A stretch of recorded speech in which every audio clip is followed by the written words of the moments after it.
वचन से बंधे हैं, इसे तो पकड़ना ही होगा ना।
मैं कैसे ज्ञात हुआ कि बैल की नाक में डाली डालते से वो शांत हो जाएगा? मुझे ज्ञात नहीं था भैया, वो अत्यंत आक्रामक हो रहा था, इसलिए मैं उसे अचेत करना चाहता था, लक्ष्य से चूक गया। हे ऋषभ महाराज, हम आपसे लड़ना नहीं चाहते, हम बस आपको हमारी गाड़ी में बांधना चाहते हैं ताकि हम अपनी माता को सुखपूर्वक फाल्गु नदी तक ले जा सके, उनके कोमल पग को कंकर और कांटों से बचा सके।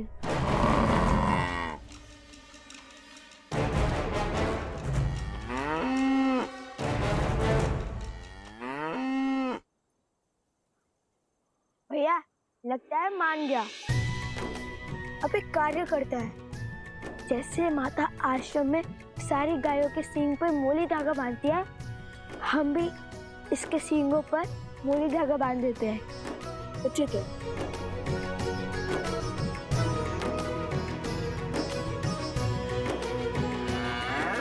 जाओ भैया। जा। सच्ची में जाओ? जा। सच्ची में? अरे जाओ।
विदात्मनि विद्याहे हिरण्यगर्भाय धीमहि तत्रो ब्रह्मा प्रचोदयात्।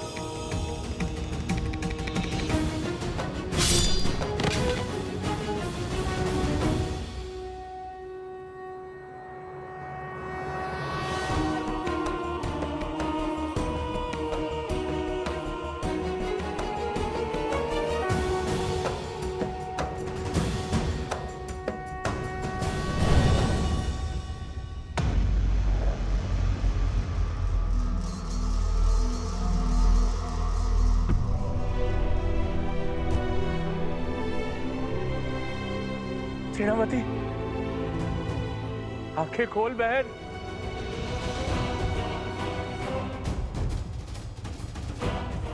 मुझे मेरी बहन चाहिए। क्या किया तुमने मेरी बहन के साथ?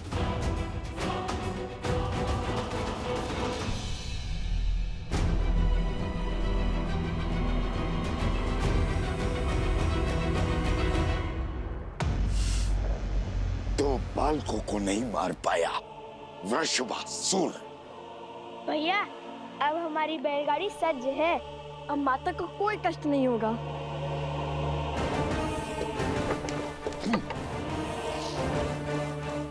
अब आज से तो केवल चंद्रबाहु से।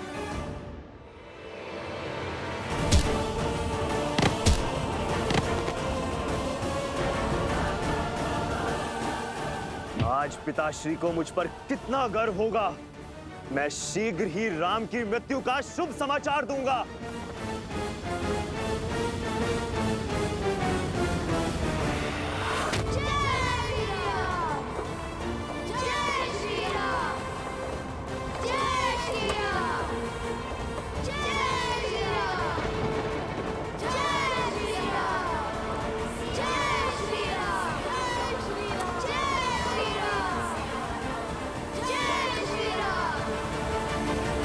सीता,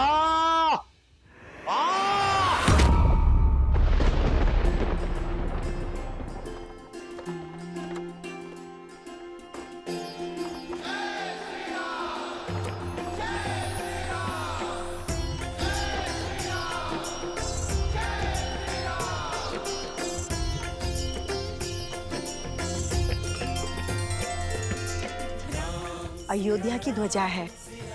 लगता है ऋषियों का कोई समूह उस पावन धरा में प्रवेश करने वाला है। आप कभी गई हैं वहां? बहुत सुना है धर्म की इस नगरी के बारे में।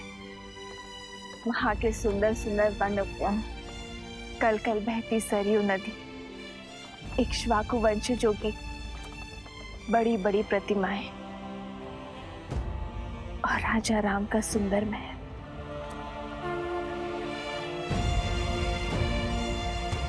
सच अद्भुत है श्री राम और उनकी नगरी।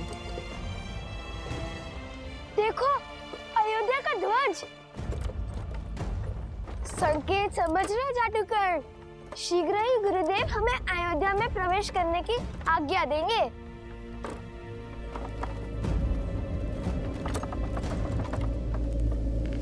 लगता है वातावरण बिगड़ने वाला है।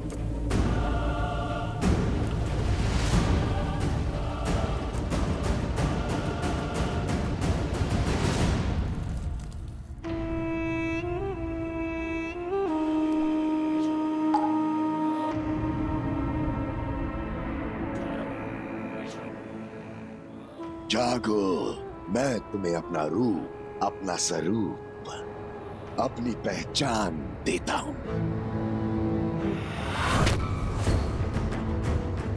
अपने महाराज को मेरा संदेश दो। इंद्र से जागने का समय आ गया है। अधर्म का आतंक फैलाने का समय आ गया है।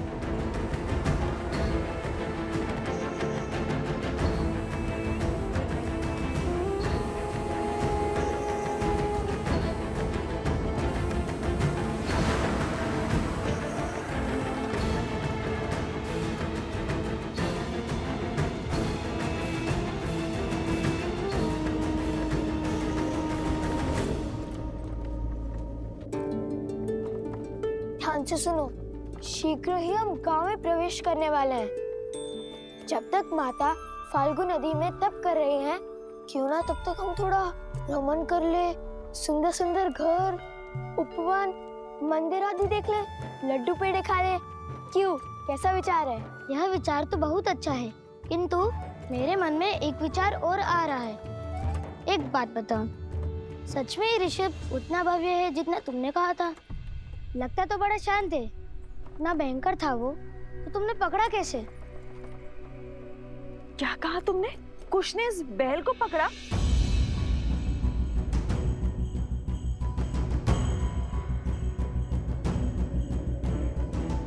सुना आपने गुरु माँ, कुश ने उस अनियंत्रित वृषभ को अपने नियंत्रण में लिया। अच्छा, अब तुम असत्य भी बोलने लगे हो। सत्य कह रहे हूँ माता, केवल मैंने नहीं किया, जो भी किया हम दोनों ने किया, है ना लव भैया? लव?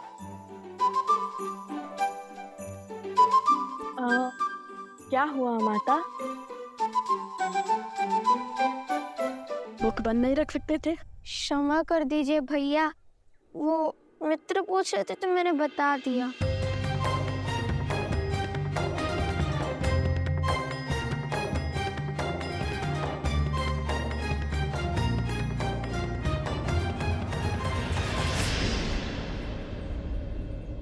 माता!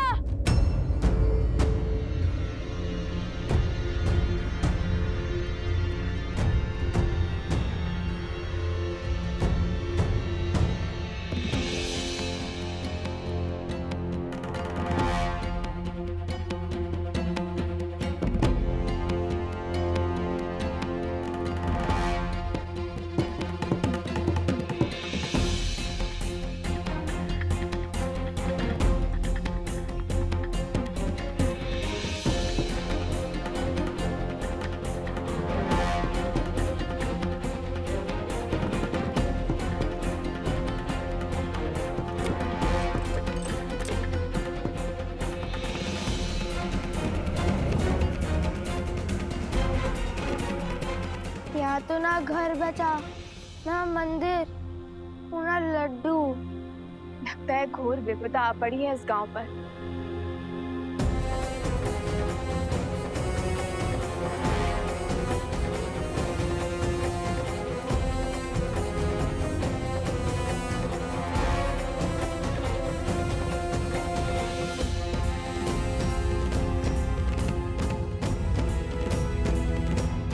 सब कुछ उजड़ा हुआ है माता, परंतु वो देखो उत्तर की ओर, वहाँ अभी भी एक वृक्ष है, घना वट वृक्ष।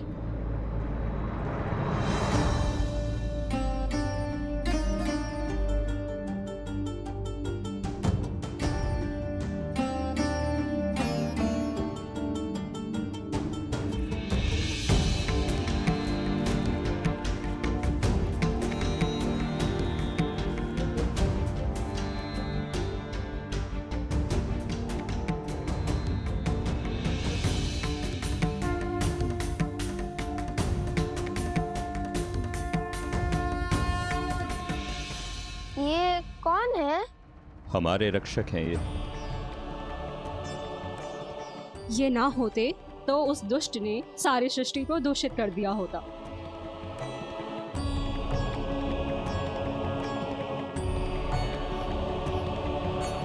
माता, ऋषिवर कब से तपस्या में लीन होंगे? अनेक वर्षों से। आपको कैसे पता? गांव के प्रमुख ने मुझे सब बताया। बहुत उपकार किया है इन ऋषि ने इस क्षेत्र पर। इनके तपोबल से ही ये केवल एक वृक्ष जीवित रह पाया है, अन्यथा आसपास का सभी क्षेत्र विष से पीड़ित होकर रिक्त हो चुके हैं, और जो बचे उनको कोसों दूर चलकर जाना पड़ता है शुद्ध जल लाने के लिए। अपने पूर्वजों के द्वारा बसाई धारा को छोड़ना सरल कहाँ होता है। ये क्षेत्र श्रापित है, अब तप कैसे होगा? श्रापित स्थान पर तब संकट को न्योता देने के समान है। क्या था श्राप? अधर्म का श्राप। जल इस संसार का सबसे शुद्ध तत्व है। जल को पीकर हम भीतर से और उसी से स्नान कर कर हम बाहर से शुद्ध होते हैं। वैसे ही प्रकृति में फैला पाप जल से ही शुद्ध होता है। किंतु जब पाप अपनी सीमा लांघ देता है तो वो मानव की दृष्टि से बच निकलता है और तब सबसे पहले जल ही अशुद्ध होता है। पाप को रोकने के लिए पापियों का संहार करना ही होगा। बताइए कौन है वो दुष्ट? भिन्न भिन्न असुर के कुल और उनका नायक ऋषि असुरी के तपोबल ने उसे यहाँ नदी के नीचे बांधा है ताकि उसका प्रकोप इस क्षेत्र तक ही सीमित रहे। किंतु उसके यहाँ बनने के कारण उसने इस भूमि और यहाँ के जल को भी विषैला कर दिया है। अब उस पापी का अंत ही इस क्षेत्र के पाप का अंत करेगा। इतने वर्षों में उस असुर ने इस नदी में अपनी सत्ता स्थापित कर दी है। इस नदी तल में अपना महल तक बना दिया है। वो असुर जल में मक्र है और तल में मनुष्य मकरासुर।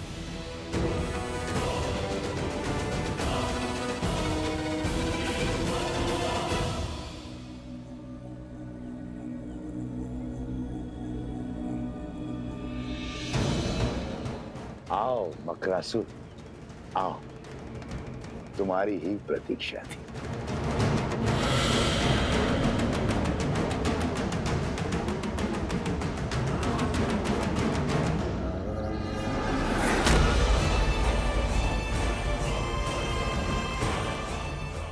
बहुत सुना है तुम्हारे बारे में सहस्त्रमुख रावण, किंतु मुझे तुम्हारी शक्ति और युक्ति में कोई रुचि नहीं है। मैं यहाँ केवल तुम्हारे रक्त का मान रखने के लिए आया हूँ। सुमाली जैसे असुर और पुलस्त्य जैसे महान ऋषि का अंश जो है इसमें। मेरी युक्ति को तुम्हारी शक्ति की आवश्यकता है मकरासुर। असुर कुल के अस्तित्व का प्रश्न है मकरासुर। यूं मुख मत मोड़ो। देवासुर संग्राम के अंत के साथ मानवों और असुरों के संग्राम का शंखनाद हो गया। पूरी मानव जाति एक साथ असुरों के विरुद्ध आकर खड़ी हुई है। ऋषि यज्ञ और तप से हमारी शक्ति छीन करते आए हैं। ऋषि साधारण मनुष्यों के सहायक बन बैठे हैं और मनुष्य ऋषियों के संरक्षक।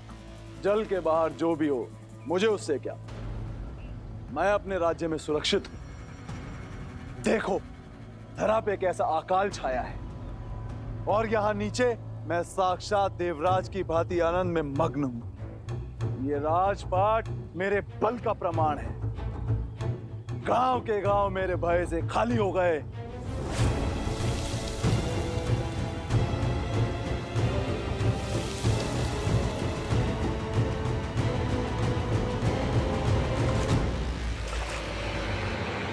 क्या हुआ मकरासुर? इतनी शीघ्रता क्या है? कोई है जिसके तप के बल से तुम फल्गु नदी की सीमा से बंधे हुए हो, जिसके कारण तुम क्षण भर से अधिक जल के बाहर नहीं रह सकते हो। ऋषि कुंड का शिष्य ऋषि असुरी परसों से तप कर रहा है, किंतु मुझे क्षति नहीं पहुंचा पाया। कुछ नहीं है उसके वश में। अगले 100 वर्षों में उसी पेड़ के नीचे उसका शरीर कीटों का भोजन बनेगा। फिर मैं स्वतंत्र होकर इस नदी के पार जा पाऊंगा और पलक झपकते ही मेरे 100 वर्ष बीत जाएंगे। यदि शत्रु एक से अधिक हुए तो, और 100 वर्ष यदि अनंत काल में परिवर्तित हो गए तो किसकी बात कर रहे हो? कौन है वो? वही जिसने धर्म की स्थापना का बीड़ा उठाया है। कौशल नरेन श्री राम।